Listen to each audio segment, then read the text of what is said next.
everybody, it's Stalker13R coming at you with another episode.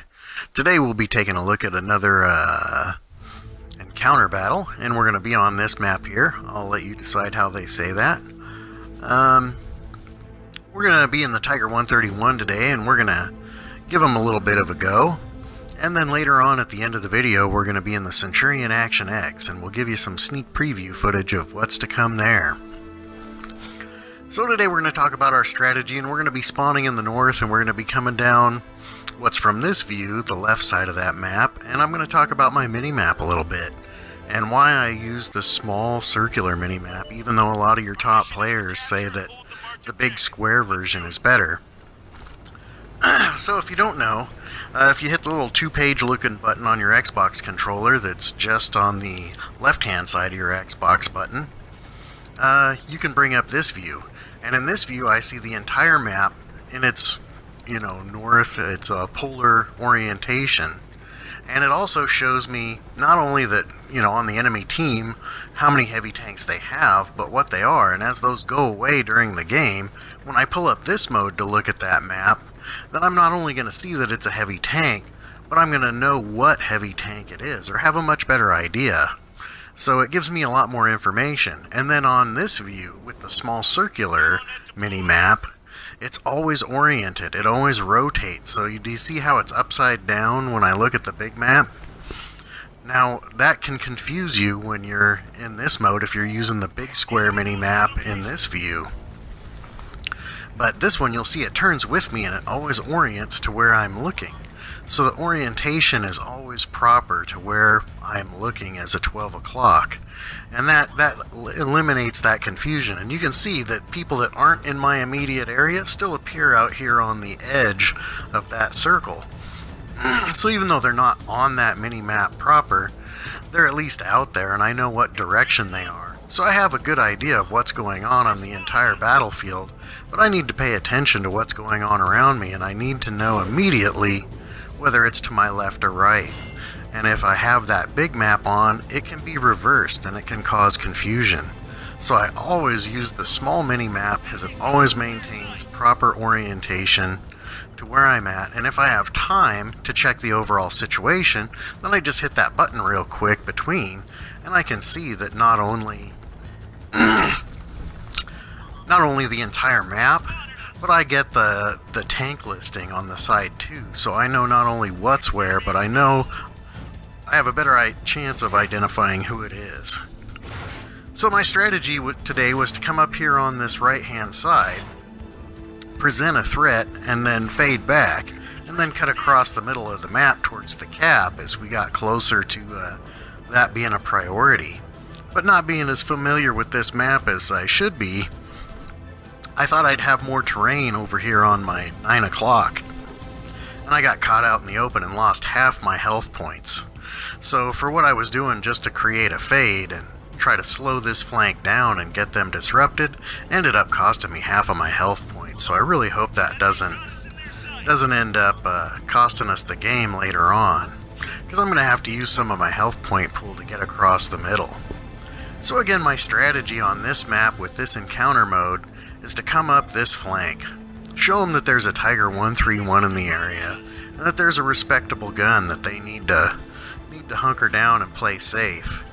And if I can stall them out there for a little while just by presenting that threat, and then backing off and cutting across the center of the map here, because we do have to stay close to that cap. Otherwise the enemies can cap this game out from under us. So that's the smart play. So I went over there and I presented that threat, and hopefully we got them stalled long enough. We're making people look in different directions here. I'm drawing some fire from this Hellcat, so hopefully that Overwatch can get a few shots in that's sitting way in the back there. And, they're sitting so far back, what are they really getting done over on the right side? Or, I'm sorry, over on the left side. They're sitting way back there, What are you doing? Somebody's on the cap, Oh, don't none of you do anything about it. I'll drive all the way across this open field and I'll deal with it myself. You guys just hang out and sit in place. There's a little more salt than I intended to put on that one, but you know, sometimes that's how it goes. you gotta say like it is. You know, who's putting any pressure on that guy there? I've spotted him. They know where he is. You know, that's not the "you're winning" siren going off. You know, anybody else want to get that? We've got most of the enemy team over here on our side. That's okay. Stalker will just put it into sniper mode, and we'll go over and see what we can do about it ourselves. Because sometimes you're the teammate you can rely on the most. So we're going to cut across this field and see what we can't do. We've got this Hellcat here, and fortunately there's only one enemy on that base, so I've still got a couple of minutes, and I can take the time to at least get rid of some of this threat before I go over and deal with him. Because I'm going to have to expose and make the bonsai run in here.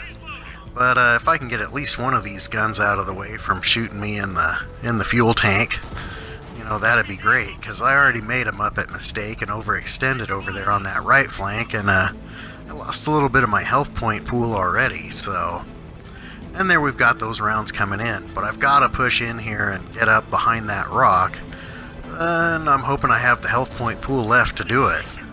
So it's a little T1. We're not really that concerned about him. I'm just worried about who's shooting over my shoulder there. Ugh.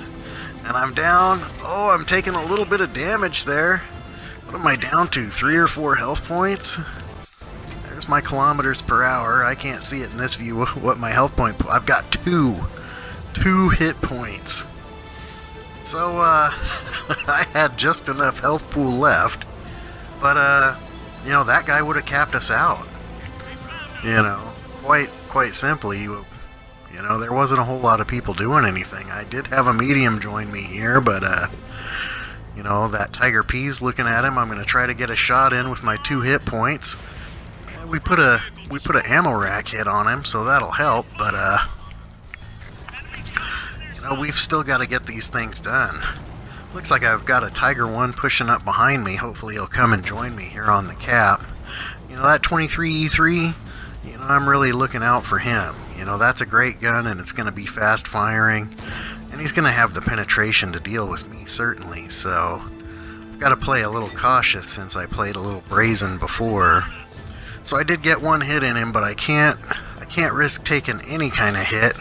Because I've only got 2 HP to get me to the end of this game, and, you know, so far I'm still the only one up here, so I'm going to go ahead and give the, you know, feel free to come help out. Because, you know, we've got some passive players. You know, it's not that I'm in immediate danger, but with these passive players and these really slow movers that were over here on that right flank with me, you know, they're not going to be able to react if the situation changes, and we run the risk of getting eliminated one at a time. So I've got a Tiger 1 online with me here. It makes me feel a lot better, but we've got a T20 moving in on us. He's not quite a one-shot for me, so I'm hoping my partner gets a hit on him, and there it is. Now I've just got to let my aiming circle collapse enough so that I'm the one that gets the first shot, because he's still going to be in full bloom, and there we'll finish him off. So my 2 health points are, you know, by the grace of God and all, just enough to get me through this battle, and we're just going to tuck back in here and see if we can put this one on the board as a win. And so yeah, that's you know, Tiger 131 again. You know, you've always got to be aware of what's going on at that cap and have a route to get to the cap in these encounter games. So even though we can cap here, I'm going to come out here. I got to support my tank mate, but we put that win on the board by capping. And we ensured that they didn't pull it out from under us. So, you know, individually, I made a big mistake there and lost half my health point pool, but I did stall that right-hand flank, and I did cut across the center, and I ended up pushing them off the cap, and then being on the cap myself. So that's, you know, that team strategy and that map positioning that we're always talking about here on the channel. You know, but overall for Tiger 131, that's, you know, a pretty average game, maybe a little below average. So if you haven't got a Tiger 131 in your garage yet, by all means go and get one. I think tier for tier it's the best premium tank in the game. So if you see it available, you know, by all means, if I was going to get only one premium tank, this would be the one that I would get. So here's some sneak peek footage of the Centurion Action X. You've all seen that Centurion 7.1 video I did, and if you haven't, go back in the channel and check it out. And I enjoyed it so much. I love playing it so much. I just got that grind finished right away. It was the fastest Tier 9 grind I've done. And I went ahead and put this Tier 10 medium beast in the garage. And this is some footage from my first game. And I got down there to that heavy tank corridor, being a medium tank, and I realized, only one light tank had gone to the top of the hill here, and I knew that wasn't going to be enough, so I thought I'd put this medium speed into action and see if I could get up here and help out. Even if we can just slow down whoever comes up here, that'll give our team, time to react and to deal with the situation that's in front of them, before they react to what's going on up here should we not be able to hold. So far he hasn't spotted anybody, and I give out the cover me, but I mean to give out a SOS because a light and a medium usually not enough to hold up here. So I want to get that signal out. Hopefully somebody else will realize that we're a little short up top and we could use some assistance. Looks like we've got a heavy tank down below that got that call and he's on the way. So we've got an AMX, we'll let him move in.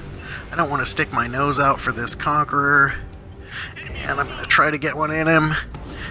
And my first shot. You saw how that target bloom was, didn't you? And he had already fired, so I should have waited a little longer to aim. But I wasn't sure about this Jag Tiger, so I took the quick shot and I missed. So here we are, 2 targets spotted, no damage on the board. And we're outnumbered on the hill. So we got to keep these targets lit, so maybe somebody down below can help us out and give them some damage, and make sure that they don't rain damage down on our guys. And there we've actually got damage on the board. Looks like 367 for our first shot. And try shooting this Conqueror in the side again, and looks like we got a pretty good hit on him. So certainly took down his aggression, and then our folks down below were able to help us out and put some rounds in his side. So I gotta watch out and not get shot in the side myself, but looks like that Jag Tiger made the push in. I thought with the speed that light tank was gonna also come around here and we could just draw him out onto the side and let the guys below shoot him, but I guess he decided to go right in, so we gotta support that play. So look at that speed. I was able to get around that building real quick and be able to put these rounds right in the side of that Jag Tiger. So, that speed is great, but it can also get you into trouble. If you're not disciplined with that foot on the gas, you can get somewhere a little quicker than you wanted to, if you know what I'm saying. So that was the first game with that Centurion Action X, just a sneak peek there. And here we are on Abbey, and we're pushing up that water side of the map. And behind me, it doesn't look like a lot of my team wants to sit back in the sniper mode. They want to get up here and brawl, which means somebody's got to get up here and spot all of these guys that are undoubtedly camping in the back here. And I want to get up there and distract them so that they don't have time to sit in place and fully aim and shoot at our guys as they make their way down here. So again, I'm going to use that vehicle speed to push deep into the battlefield and hope that it's not overly brave and that I can't back up the check I'm writing. So we'll put a shot in this guy and we'll take a big one in return. So we'll make sure we don't do that again. But we indeed got him distracted and got him looking somewhere else, and they're not chipping away at those forces that are making their way up behind me. So I've just got to get tucked in here and try to keep these targets lit and try to keep some damage going and give our team some time to react to this situation as it develops. And there's that TD. I'm going to be a little greedy here. Oh, if I can actually pull my skills together and I get tracked out in the open. Fortunately, I've got that repair kit at the ready. So here the rest of my team showing up, and unfortunately they're a bunch of tier 8s, but hey, work with the team you got, not the team that you'd like, right? And, they are here and they are making aggressive plays, so we're just going to try to keep this DPM up, and, can't get that leopard. Can I get this guy? Yes, I got one in the side. So that's always good. But now the Tiger's made his play, I'm going to go ahead and push in behind him and support that play. We're going to give this, it's a C Norman, and we'll, as a team, get him out of the way. And look at that, just in a couple of minutes, we're 3 minutes into the game, and we're already going to be putting pressure on the side of their cap. I got just a track hit there without damage, and then blocked a shot with my turret as I came across. But we've eliminated that flank, and there was quite a bit of opposition, and we were able to push right onto their cap. So again, those are just some teaser clips, some sneak peeks, and that's my new Tier 10 Centurion Action X. And I love it. It's a great tank. This was a great grind. Especially the 7-1 and the Centurion Action X are definitely the highlights of this. You know, everybody likes the Comet and the Cromwell as well. You know, I'm kind of lukewarm on those vehicles myself. But, you know, the 7-1 and the Action X definitely made it what it needed to be.